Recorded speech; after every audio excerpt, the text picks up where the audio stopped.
Democrats are hemorrhaging the very voters they think they're pandering to. The Financial Times writes, Democrats are going backwards faster with voters of color than any other demographic, and suggests the reason is that a less racially divided America is an America where people vote more based on their beliefs than their identity. Exactly. Far-left liberals are living in an old paradigm. Americans don't fit into neat little boxes anymore. Who has the #1 country song right now? Beyonce. Lil Nas X won a country music award, and he's black and gay. And a brand ambassador for the waspiest purse in America, Coach. The biggest news star in country is Jelly Roll, who was a drug dealer, then a prisoner, then a rapper, and then a face-tatted country music star. Not to mention a giant middle finger to the idea of staying in your own lane. In America now, you're allowed to be many things all at once, and that's a good thing, even when it's really stupid. Good morning. It's Monday, Medal of Honor Monday, May the 20th, and this is The True Conservative. Welcome to all the butchers, bakers, and candlestick makers out there. I'm Ron, your host, and the only true conservative in the United States today. So today, after the Serenity Prayer and the patriotic song of the day, we will have the patriotic shorts, motivation, Bishop Barron, Ayn Rand, the 33 Strategies of War, and the Medal of Honor. All that and more when I get back.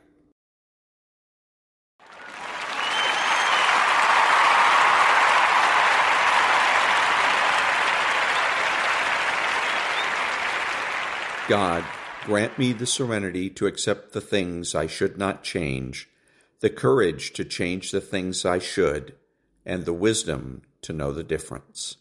Amen.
Thank you. Now, Stuart Varney with the headlines. Do take it away. Good morning, Maria. Good morning, everyone. Iran's president and foreign minister are dead, killed in a helicopter crash Sunday. Iran is in turmoil, it is divided and vulnerable. Put that in the context of an ongoing war in the Mideast. Israel has denied any involvement. With this kind of development, you might expect a significant market reaction. That's not what we're seeing, at least so far. The price of oil has barely budged. In fact, it has dropped back below $80 a barrel, the opposite of what you might have expected. Stocks showing modest gains, very modest gains, almost across the board after strong gains last week. The events in Iran have yet to affect the stock market. Look at this. The Dow up maybe 10, S&P up 3, NASDAQ up maybe 14. Watch NVIDIA. They report Wednesday. How they perform may affect the whole market. They're up $12 pre-market. That's 1.3%. Interest rates are holding at lower levels. The 10-year Treasury yield's way below 4.5%. You're at 4.45 right now. And the 2-year, way below 5%. You're looking at 4.84 as we speak. Gas dropping below 3.60, 3.59 you've got there, and it's 3.89 per gallon of diesel. Let's get to politics. 2 speeches from the president over the weekend, neither was uplifting. Instead, he presented a dark picture of race in America today and the terrible things Trump would do in a second term. He's desperate. The Fox poll shows he has lost 7 points with black voters, while Trump has gained 9. Trump will try to increase his support among blacks with a rally in the South Bronx on Thursday.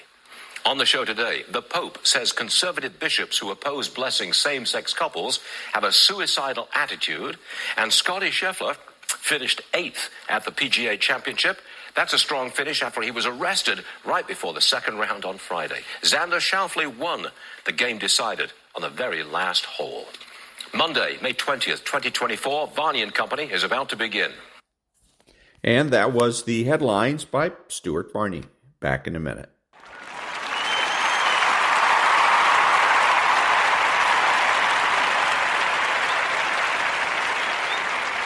Thank you. And now, cars. And so they took us to this super secret warehouse in the meatpacking district in New York City, and they showed us the concept. And I asked them kind of, what do you want us to do from here? Is it okay to share this information with our friends, with our customers, with our dealership? And they all said yes. But apparently that yes did not demonstrate the collective agreement of the brand, because when I got home, I wrote up my article and put it out on my blog. But a few hours I looked back and I was getting about 100 times the traffic to my website as normal. All these different car blogs were referencing my site and what I had said about this car. I called into our dealer principal's office. Did you violate their NDA and put information out there about this car? I said, well, they told me that we were allowed to. He said, well, they're pretty upset about it. So I went back and I took the article down, but at that point it had spread everywhere. Am I going to get sued? Am I going to lose my job? But over the next few years and really the next few months, I sold enough new cars and won enough salesperson contests to be able to do very little wrong in the eyes of Lamborghini as a brand. But it was a bad day for Lamborghini Atlanta and a bad day for me.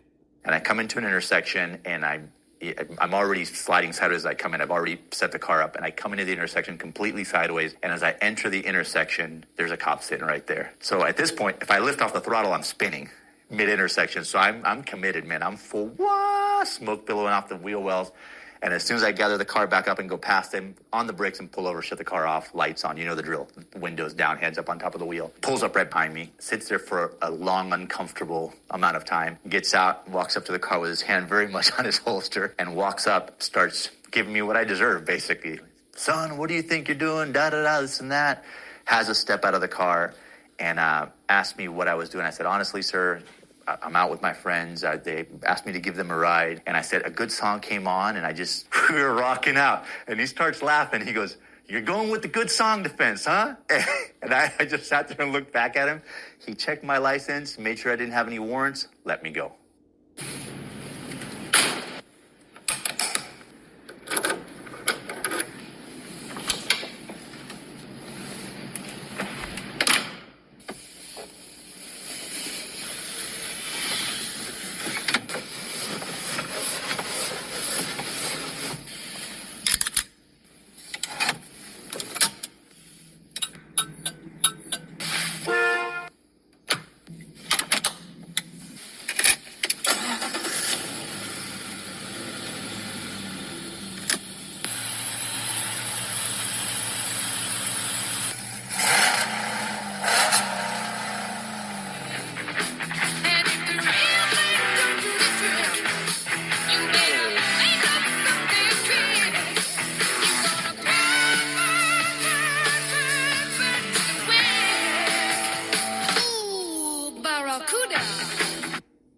this car. I'm trying to sell it and nobody will buy it. It's a 1993 Nissan Sentra SER manual. And I was just, being sarcastic. I was like, I'll buy that for $1. I'll give you $1 for it. He was like, sure. I live in Wichita, Kansas. And he responded, Cleveland, Ohio. That's 1,000 miles away. I'll be there this weekend. So we started heading towards Cleveland. We drove all through the night and we ended up arriving in Cleveland about 8 in the morning. He'd been keeping the Sentra in some paid storage, so it was actually losing him money to keep this car, which is why he was willing to let it go to a good home for essentially free. This guy bought a Bugatti Veyron from a German Koenigsegg dealer just to get an allocation for a Koenigsegg Jesko. His name is Kamil. Traction control off, it's my favorite.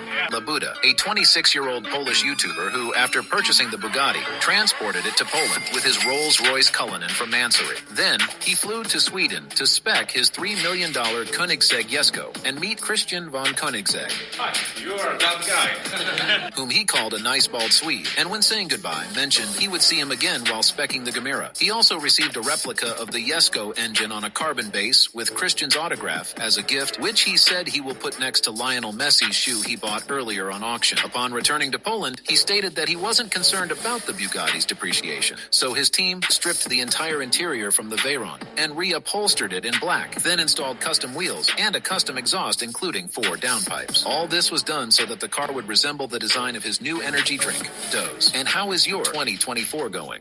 I saw this gorgeous Blazer sitting in the shop. Scurry off from the crowd, and I walk up there. This thing came from across the border. Got it paid. We opened the tailgate on the back, and we're putting the parts in the back of it. So you ever wondered about that? He points to the floor. So they're like bolts in the floor. And I'm like, spare tire rack? He goes, a spare tire ain't gonna fit on that. We walk around, there's a hole in the center of the roof, and you see where they patched it. That was a bullet hole. When you get back, Google Juarez Cartel. Very first thing it pulls up is a Suburban, like my Blazer, with a machine gun in the back of it. We got invited to a party. I drove the Blazer over there, walk around the backyard. Hey, grab a beer. We're having a cookout thing. Well, his phone starts ringing, and he looks out in the front yard. And he goes, who the hell's driving that Blazer? I am. This is the second phone call I've got for somebody wanting to know if somebody from the cartel was at my house. I guess you got to be a little careful sometimes when you're buying used cars in El Paso, Texas. It's crazy how out of all the cars I could buy, this is what I'm attracted to. And that was Cars.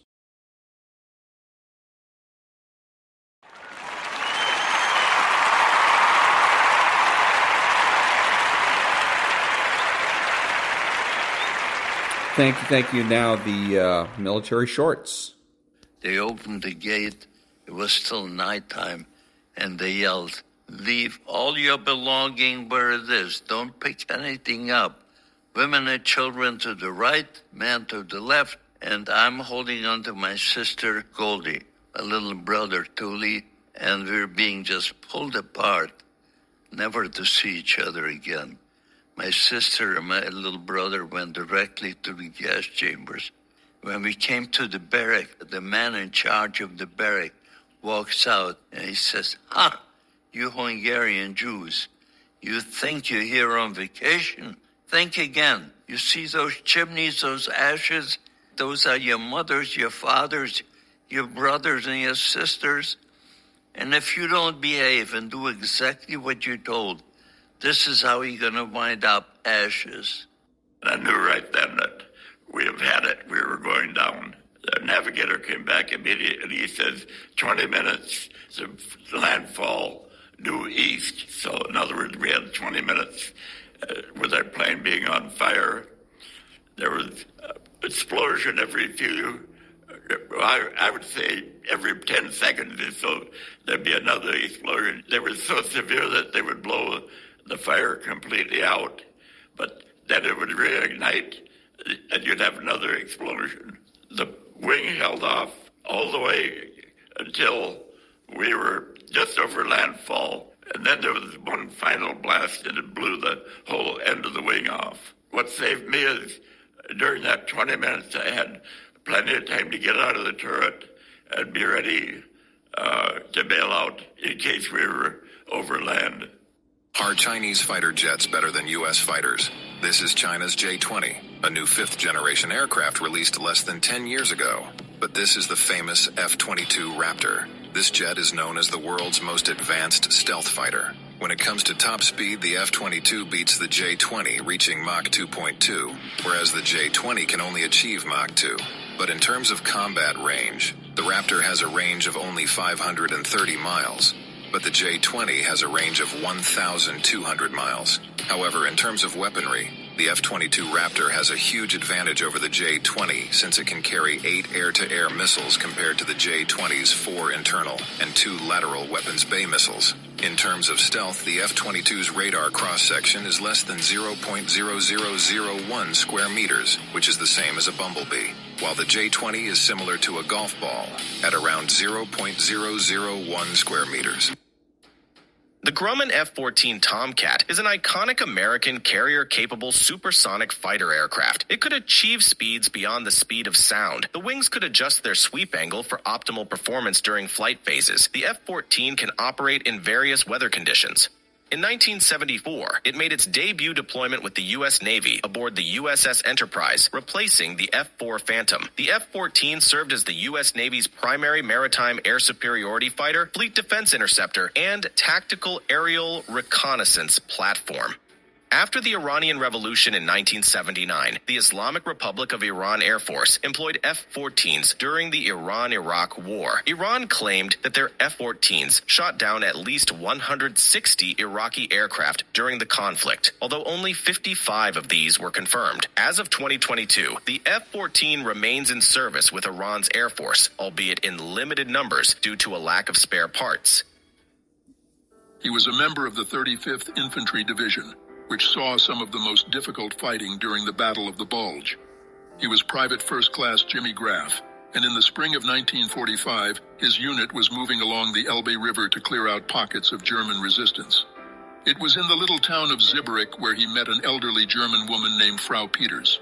She was emaciated and weak, but insisted on feeding Graff and his men with her remaining chicken and a sausage she had preserved for months. Graff demurred, but she refused to take no for an answer. "I have 3 boys somewhere in Russia," she said in broken English through tears. "I haven't seen them in years. I hope a Russian mother is feeding them." Graff and his men stayed with Frau Peters for hours, enjoying a home-cooked meal and bringing a little normalcy to her world. "I will pray for you," she whispered to Graff and his men, "for you are now my boys." Graff and his men survived the war, but sadly Frau Peters would pass away a few months later. And that was the Patriotic Shorts. Back in a minute.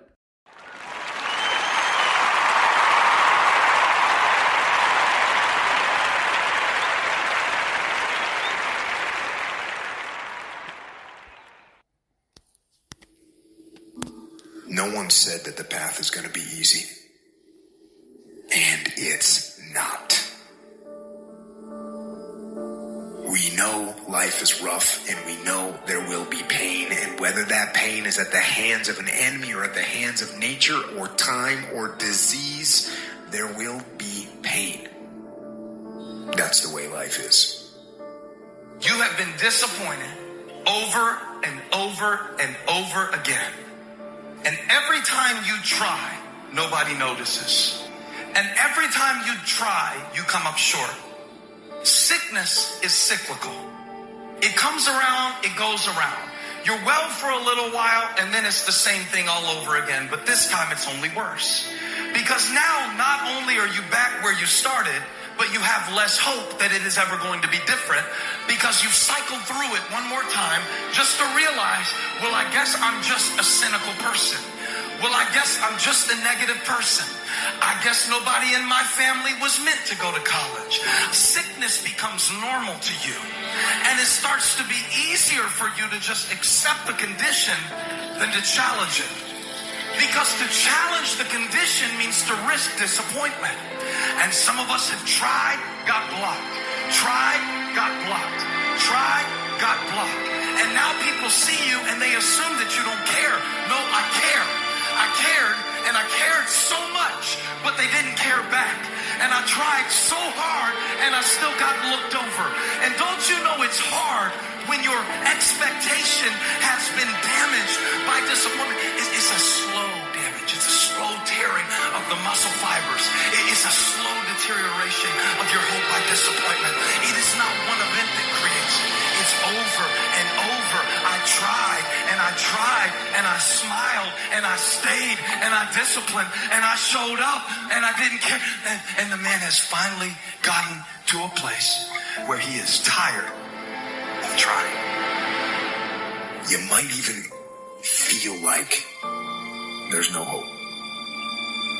But you know what? Doesn't matter. Keep fighting. What doesn't kill you makes you stronger. But that doesn't happen on its own. You have to choose to get stronger. Keep fighting, keep going, and don't give up, because the only real failure is actually giving up.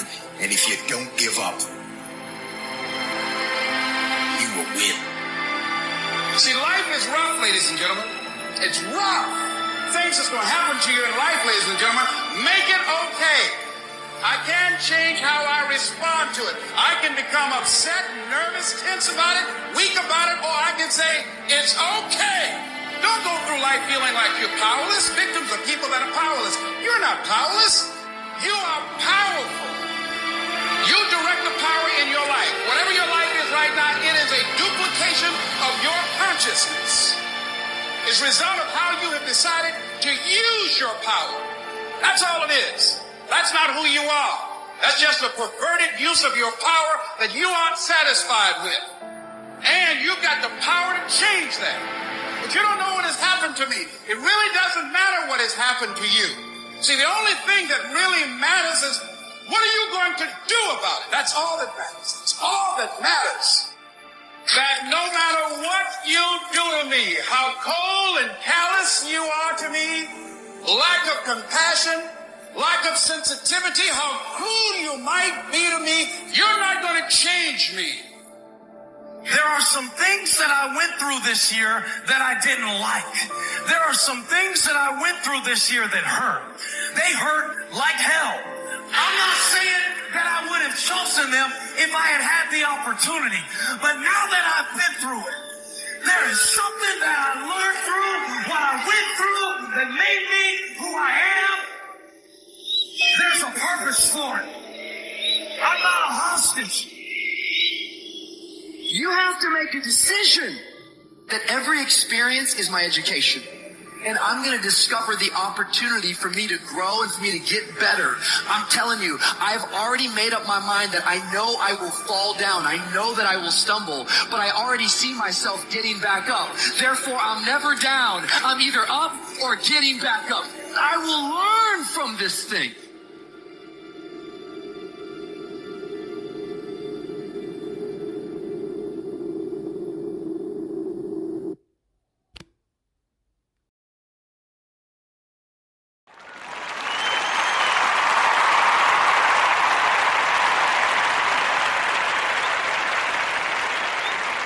Thank you. And now the Daily Dad for May the 19th and May the 20th. May 19th. Teach them to be bigger. A 10-year-old Jim Lawson was walking down the street when he passed a car.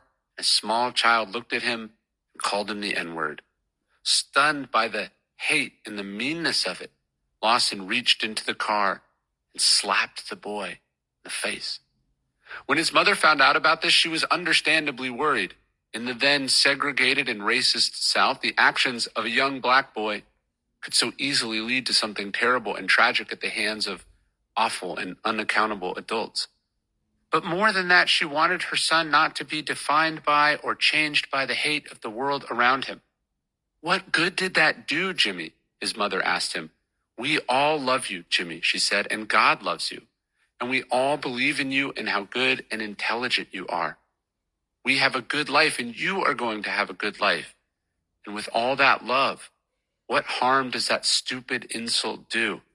It's nothing, Jimmy, she said. It's empty, just ignorant words from an ignorant child who's gone from your life the moment it was said. It was a life-changing exchange. It put Jim Lawson onto his world-changing path of nonviolence. He would later organize the first sit-ins in Nashville in the 1960s. It helped him realize that he was above the horrible things that other people said and did, and that what mattered was what he said and did. What mattered was responding with kindness and love. What mattered was knowing that he was good and that he was loved and that nothing anyone else thought could change that. Lawson's parents gave him the gift of teaching him that he was bigger than the small people who lived around him, that he could be the bigger person and do bigger things. But now, here, today, can you do the same thing for your children? May 20th. Don't just assume it will all work out. In Meditations, Marcus Aurelius takes a moment to remind himself of the malice and cunning and hypocrisy that power produces, and the peculiar ruthlessness often shown by people from good families. Even though you're well educated, even though you've done well for your family, you're not some monster. There's no guarantees that you will pass these laudable traits down to your kids. Life is full of temptations, full of bad habits and bad influences that are easy to fall prey to. Look at Marcus Aurelius' own children. Marcus and his wife were calm and wise, and still something went wrong with his son and heir Commodus, who was deranged and a terror for the empire, exactly as bad as Commodus in the movie Gladiator, or maybe worse. The point of this is, just because you're successful, just because you can pay to send your kids to the right schools, just because you showed up more than your own parents, it doesn't mean you're out of the woods. This is a hard job we're committed to. The stakes are high. The margin for error is low. Kids don't just turn out as good people. They're made that way. Molded, guided by ancestors, taught by example, buoyed by the constancy of parental presence. You must provide all of this. You cannot slack. You cannot assume it will handle itself. They need you. And that was the Daily Dad for May the 19th and May the 20th. Back in a minute.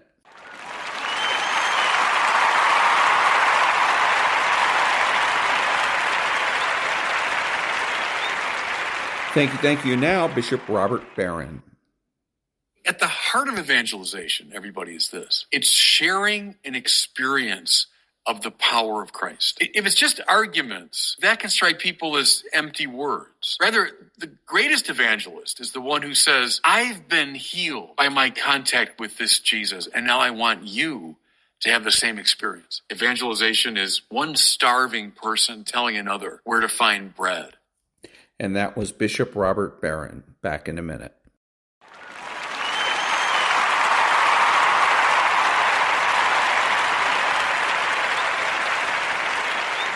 Thank you. And now, the Ayn Rand thought of the day. Quote, it is time to clarify in the public mind the pernicious confusion which was created by Marxism and which most people have unthinkingly accepted. The notion that economic controls are the proper function of government, that government is a tool of economic class interests, and that the issue is only which particular class or pressure group shall be served by the government. The idea or possibility of an uncontrolled economy has been entirely forgotten and is now being deliberately ignored. Unquote. And that was the Ayn Rand thought of the day. Back in a minute.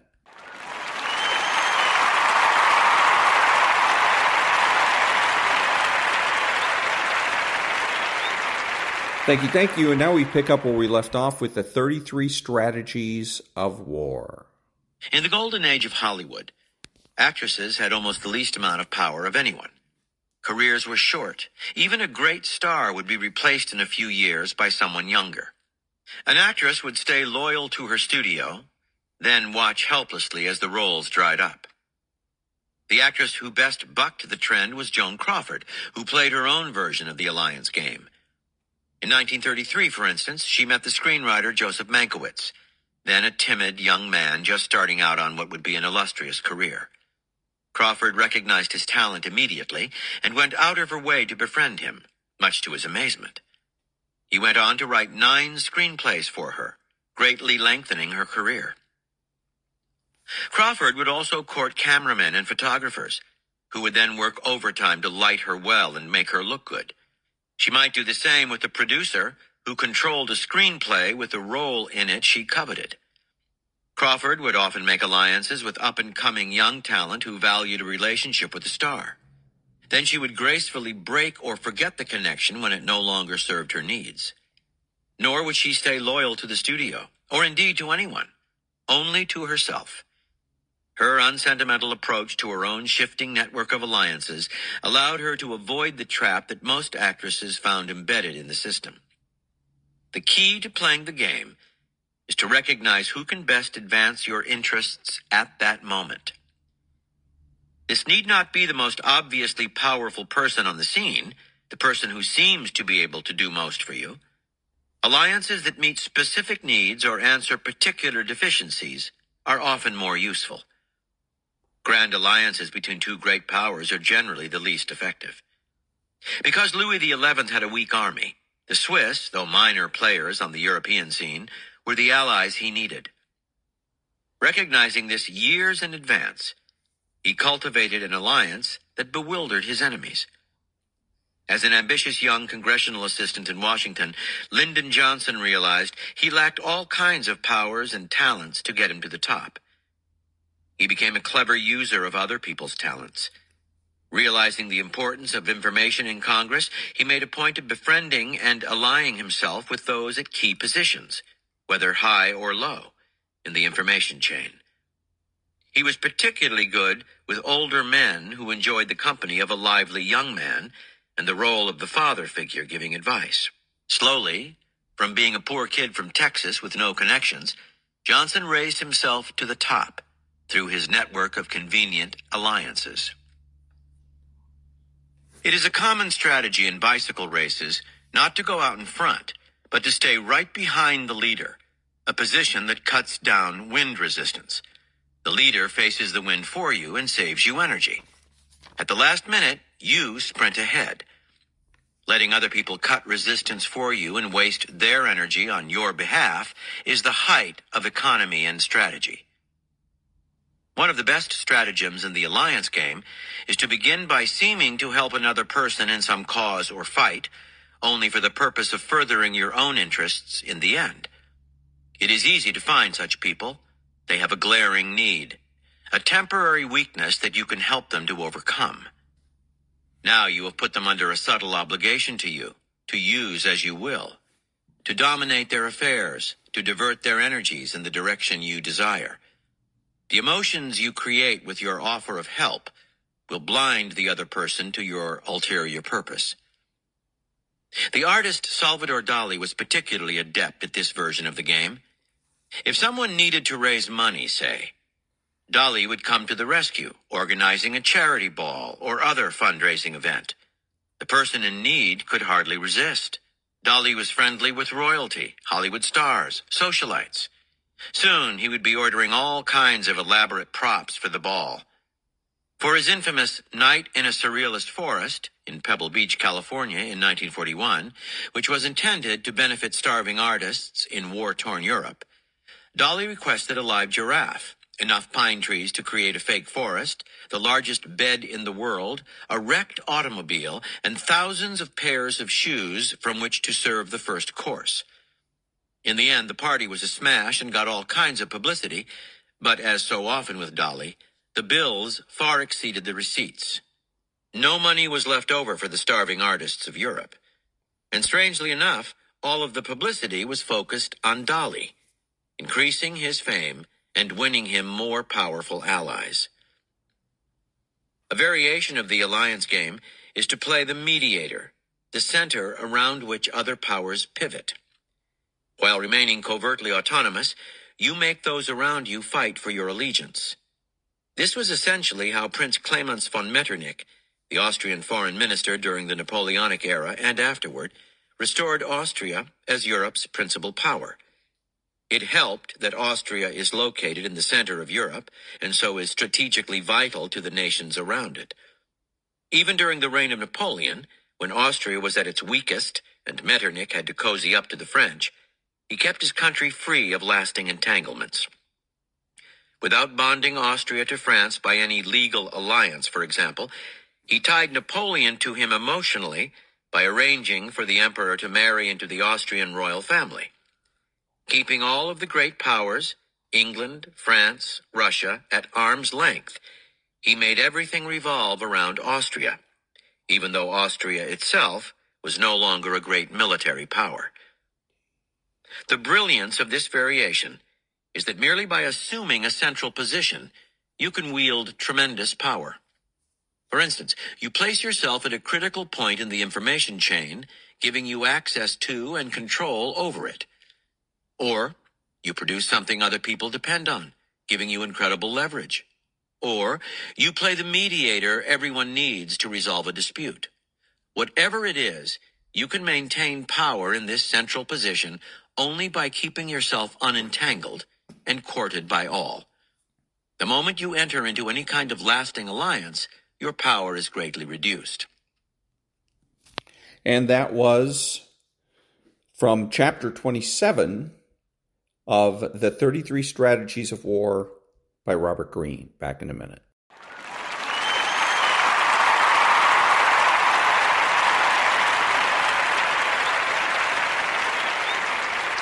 Thank you.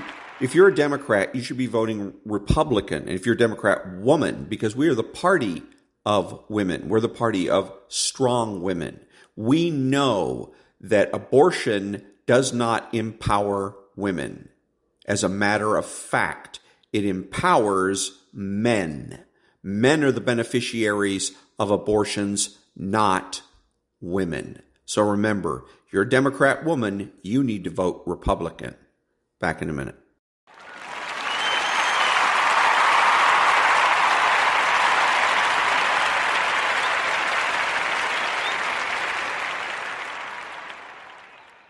Thank you. Now a little bit of Varney and Company, and he's interviewing, I don't know who he's interviewing, but a little blurb here I want you to hear. On American corporations. Look, as your good friend and my good friend Arthur Laffer would say, if you tax something, you get less of it. If you're going to put a massive tax on investment, you're going to get a lot less of it. You're going to pay about a 70% tax on $1 million gain under the Biden plan. Do you think that's good for the stock market? I don't, Stuart. Well, I agree. Okay, so that's not the point. See, the point here, and he's missing the point, and they're all geniuses at missing the point. The point is this is a Keynesian economics. That's what we're involved in. Before Keynesian economics was gold. We were on a gold standard. That was the basis for our money. And now we're on Keynes. Keynes is a paper economy. It's all about inflation. Keynesian economics is an inflationary model. And that's why the Fed is always talking about keeping inflation down to around 2%. Well, how about keeping inflation around 0? No, because Keynes' model is inflationary. Now, what does that mean to you and I as butchers, bakers, and candlestick makers? What it means is that we have to put our money in the bank. We have to go to Wall Street if we're going to stay ahead of inflation. And that's what we have to do. We have to stay ahead of inflation in order to be able to have a decent standard of living in this country. Now, if we were on the gold standard, the economy would have a tendency to shrink, and the value of your money would have a tendency to go up. So you don't have to go put your money in a bank. You don't have to go to the Wall Street to get your investments. You can just put your money in your mattress and get it done. So this is the point that they're missing, that when he starts taxing all of these, if the Biden administration does that, taxing the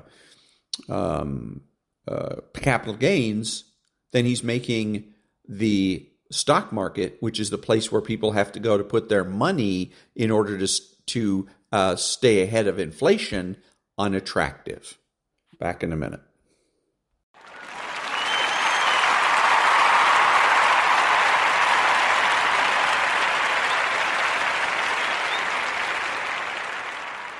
Thank you. And now a little bit of Stuart Varney's My Take. 1,100. That's markets on a Monday morning. And now this. The president made 2 speeches to black audiences over the weekend. He had the chance to be uplifting, inspiring. He went the other way. He was divisive. He offered no hint of optimism, just fear of Republicans, anger at Donald Trump. First, listen to what the president told graduating students at Morehouse College. No, I'm not going to do that. If you want to hear what he had to say, you can Google it or go on YouTube and find it. It's just the same playbook, just stirring up racial animosity. What's interesting here is this is what I'm talking about when I talk about everybody talks about the divide in our country and how we're all divided. And this goes all the way back to 1994. I'm not going to go into the whole history of it, but it goes, or earlier when the fall of the Soviet Union. But the idea that there are Democrat issues and that there are Republican issues, and Democrats claim race or civil rights as their issue. And by doing this, having separate issues, you lock in voters and lock in those voter bases. And then what you do is you go out every time you're going to campaign and you talk to your base, shore up your base, and then you go after some of the independents, Democrat in this case, Democrat-leaning independents. So what he's doing in Stuart Varney says, well, he could have been uplifting, he could have been What he could have been doing and should have been doing was going after Republicans. And I don't mean going after them as in attacking them, but trying to attract Republican voters and explain to Republicans why it is that they should become Democrats. I do this every day on my podcast. I have my little recruiting section where I have 9 different reasons so far as to why it is Democrats should vote Republican and become Republican. And I go after them on their issues. We're the party of the environment. We're the party of civil rights, etc. And that's what each party needs to do. Each party should be going after all voters. Okay, once that starts happening, then the dynamic changes. Right now, the parties are in charge of the political process. Republican, RNC, DNC, they ruled the roost, so to speak. And they're the ones that are telling us, the voters, what it is we should vote for, who we should vote for, when, why, where, and how. No, not in a constitutional republic. In a constitutional republic, the voters rule the roost. We tell the parties what they should or shouldn't do and how and who and all that good stuff. We run things. And the way we can get back into a position where we start running things is we, the butchers, bakers, and candlestick makers, can start recruiting. We can do it on social media. We can do it on podcasts. We can even do it face-to-face. We can go to work and we know certain people are Democrats. We can tell them, hey, you really ought to vote Republican because we're better at the issues you care about than the Democrat Party is. And one of the issues is money. The Democrat Party wastes money. They throw it away. And this is money, what they're doing in Los Angeles, where they're building housing for the so-called homeless at $700,000 to $1 million per unit. Per unit. Imagine the amount, what you could have do with that money in other places. Like the left wants single payer. All that money can go towards single payer instead of going towards this particular project. They don't need the people that are living on the street don't need $1 million unit. All they need is a place in out of the rain, so to speak. That's all they need. It doesn't cost $1 million per. All that extra money could be used, again, for other projects, could be used for the environment. It could be used to fight global warming / whatever they call it these days, okay? So that's we can tell Democrats, look, we're better stewards of tax money than the Democrats are. And we will save you money, and that's money that could be spent on other things you care about. That kind of thing. That's what President Biden should be doing. He should be reaching out to Republicans and saying, Republicans, you need to vote for me. Look at what Donald Trump's doing. He's reaching out to Democrats. He went to New Jersey, which is a blue state. He's going to be in the Bronx in a couple of days, which is also blue. heavily Democrat. He's going out and appealing to Democrats. And it's exactly what Joe Biden should be doing, and but probably won't. Back in a minute.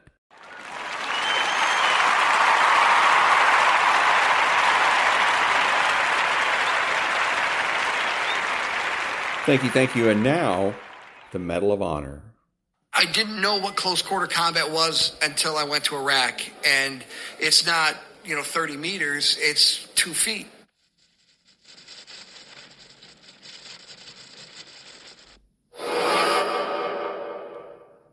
I just felt like if you're going to join the military, you want the Army. You want to be an infantryman. Who joins the Army to bake cakes? I don't want to do that. I want to join the military. I want to get the experience. I just never thought I would do it at war at that time. Late 90s, it was Kosovo, and Kosovo really wasn't a war. So, it was, I was through college, so I was older, and I was treated like I was the father from day one. I mean, soldiers were 18, 19. I was, approaching 30. So, it was a huge difference in age. I was a father at the time, so I looked at them like surrogate children in a way, and so to me, it was a pretty easy transition. Pretty much everything that led to every battle in Iraq at that point was just really poor management. We trusted a bunch of Iraqis to take care of their city, and they took all of our equipment, our uniforms, and gave it to the enemy and became the enemy. So now our enemy not only is fighting us with our own equipment, they're wearing our own uniforms. So psychologically, for a 19-year-old kid, you're telling them, keep that helmet on, that helmet's going to save your life. And then you're teaching them, this is how you destabilize that helmet. And this is where you shoot on that helmet to kill the bad guy who's wearing it. And they're thinking, wait, what if the bad guy shoots that same area, and you then have to tell them of the ring of Jesus fire that surrounds every American soldier? It's tough. Psychologically, it's difficult to tell people, we're going to do something together, but I'm also going to show you how to go through the very thing you trust is going to save you. Let's teach and educate ourselves on how to destabilize it. A lot was asked of those young people, and they did outstanding work. We were in the Diyala province, which is on the Iranian border, so we were fighting Iranian Revolutionary Guard, Quds forces, Iranian regulars, and they're very good at what they do, and they're trained, they're professionals, and so it was this constant, intermingling between fighting amateurs to fighting passionate people that really don't have any idea what they're doing, and then fighting passionate professionals who, do what they know what they're doing. So had we had Fallujah at the beginning of our rotation, we would have had a lot of loss. Having Fallujah when we had it, we had Najaf under our belt. We had our Charlie Company go to Mosul. We'd been all over the country fighting. It came at the best time because we had that experience. We weren't new. And we were ready to go. I didn't know what close quarter combat was until I went to Iraq. And it's not, 30 meters, it's 2 feet. And so when you are experiencing that with a unit in close quarter combat, you start to become a little bit more steely towards it and, want opportunities to do it. Fallujah was left abandoned for 6 months. You had bodies all over the streets. That the bacteria was just festering. We all had strep throat within 3 days of being in Fallujah. Everyone had a temperature and diarrhea. It was horrible, but you don't know what you're seeing. You can't trust your eyes. You can't trust what you're hearing because your hearing's shot. So really, I'm going by smell. And if a guy lives in an abandoned house, he starts to smell. And you smell his back, you smell his teeth, his breath. You smell the way he's using the restroom. And you also know that these guys aren't eating well. So they're getting upset stomachs. So I would smell a certain type of gas or a certain type of breath. And I would be like, someone's living here. You would see it. Our guys would have a conversation, and then everyone would just, like, spidey sense, because they would see, like, an orange fresh cup or a plate that was clean and everything else has dust on it, and it was like, someone's here. So that was something we learned a long time ago, but that state of awareness, being ready for it. November 10th is a day like any other day. I don't even think about my birthday, and then we get this mission to track down 8 to 10 bad guys. It's always 8 to 10. It's rarely 8, never 10. But you're looking for 10 guys, and you realize that it's not just, well, I'm going to get 1 or 2 of them. they're going to bring you into a fight, confine you, neutralize your technology. And then what they like to do is psychologically debilitate you.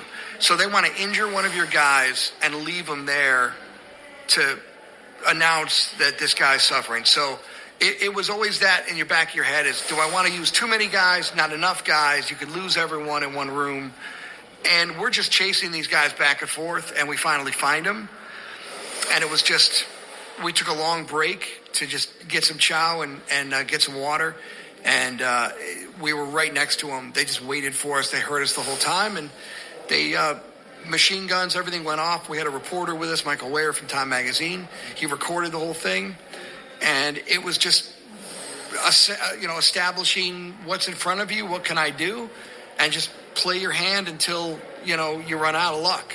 And I just kept going until I couldn't go anymore. And I never thought about how many, is this the same guy? It's dark. You can't really see. So you just keep moving. And, I walked out and I got lucky.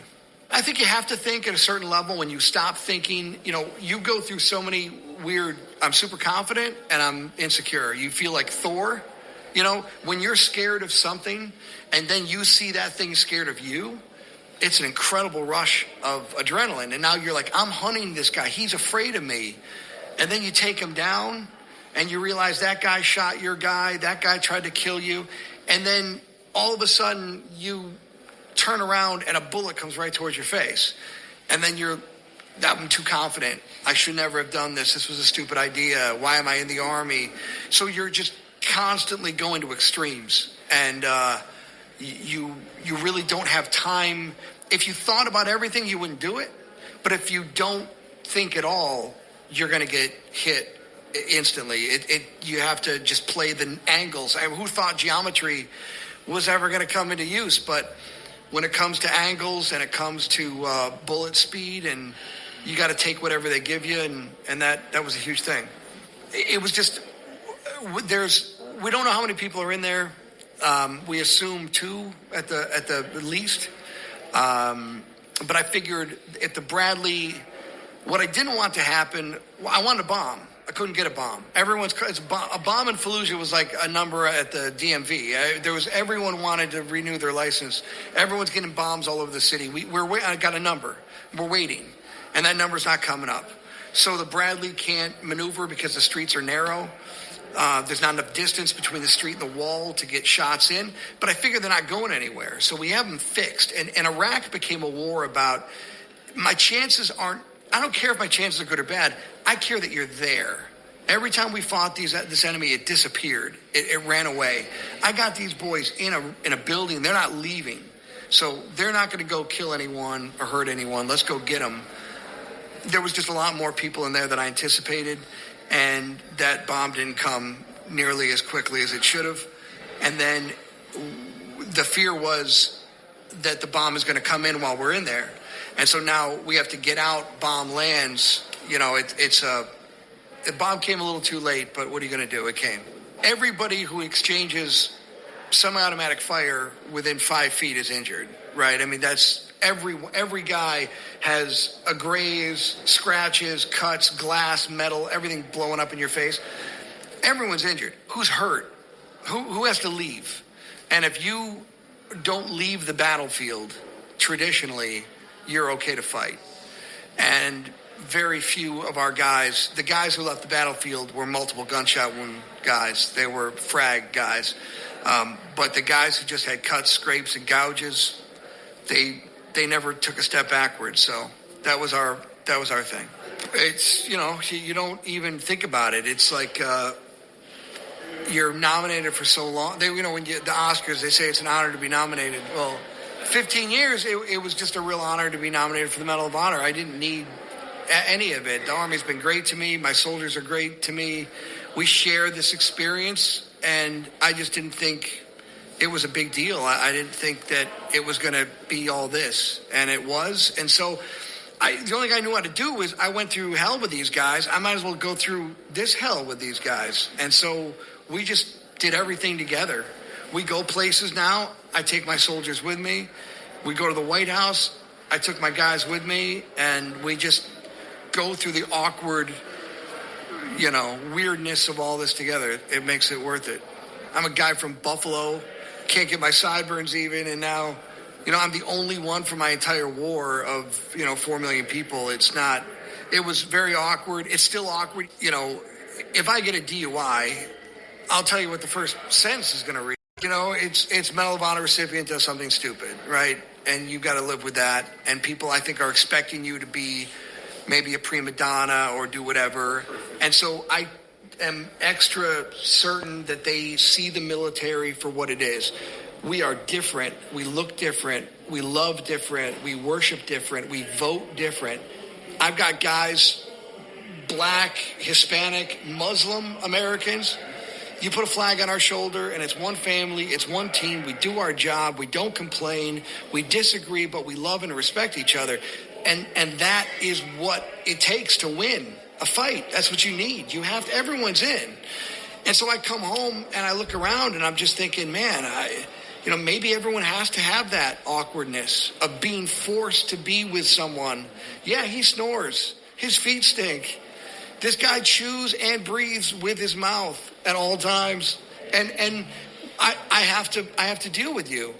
And I'll tell you what, I will do anything for that guy, because that guy who breathes and chews loudly is going to take a bullet for you, because he considers you to be his family, more than his family. It's the most beautiful sacrifice I've ever seen. And we're all changed because of combat, but it doesn't mean that we're negatively changed. You can be positively changed from a horrible experience.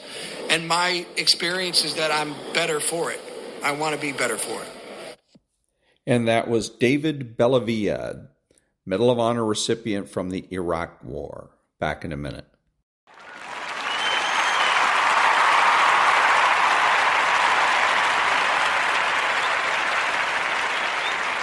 Thank you. The following is one of my voiceover demos. If you're a voiceover artist and you would like to advertise one of your demos on my podcast, please send an MP3 to thedrill12, all one word, at gmail.com. That's thedrill12 at gmail.com. Back in a minute. Americans love scenery. We want to see it all, from one coast to the next, Mount Rushmore down to the Everglades. So hop into a Chevy Malibu and take the scenic route. It's the car you knew America could build. There's a place where people count on friendships they can trace back generations, where they can count on the same stool at the coffee shop waiting for them every morning. This place is called Glen Ellen, and you can find it in every bottle of Glen Ellen wine. This is craft brewed Herman Joseph's, the smoothest, easiest drinking specialty beer in the entire solar system. And I believe you'll find drinkable in the dictionary right after don't order a beer you can't drink. Zoingo! Boingo! The freestyle pogo with more boing, more bounce. Bounce further, bounce higher with Zoingo! Boingo. To see what makes Arrowhead Mountain Spring water different from those other waters, you have to go back to the source. And with Arrowhead, that means going back a little farther and longer than most. Between security challenged and security strengthened, there's one important word: how.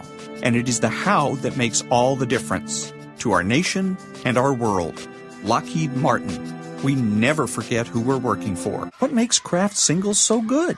2 out of every 3 kids don't get the recommended amount of calcium. But with Kraft Singles, they get a good source of calcium and the taste they love. Kraft Singles. Magic every single time. Throw boring overboard with a new real meal from Long John Silver's. A meal worthy of a plate. Just $4.99. Only at Long John Silver's. We may not all be geniuses, but we can all do something smart. Introducing the Hyundai 199 Sonata Lease. It's a smart deal on a really smart car.